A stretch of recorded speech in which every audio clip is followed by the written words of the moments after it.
Hey everybody, what's up and welcome back to today's video guys. And today guys, I'm going to go and be showing you how to make electro swing in GarageBand.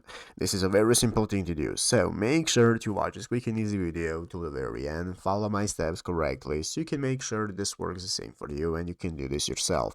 But yeah guys, let's get straight into it.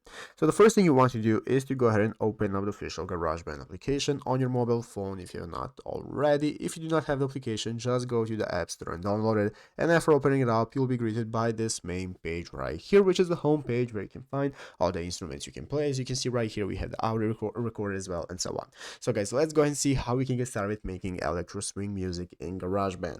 There are two ways we can do this guys. The first way is to go ahead and find some pre-made stuff. So in the upper left corner right here, we can find the live loops section. That's going to open up this loop section where we can find something that we might be able to use, such as the rock option right here. We have electro funk and so on. A lot of the options right here, you can just tap on them and get started with getting pre-made stuff that you can then edit, add your own effects, your own music, and so on to get your desired swing music. But if you want to create it from scratch, guys, what you can do is go to the tracks option right here and get started with creating everything you need from scratch using the instruments we have right here.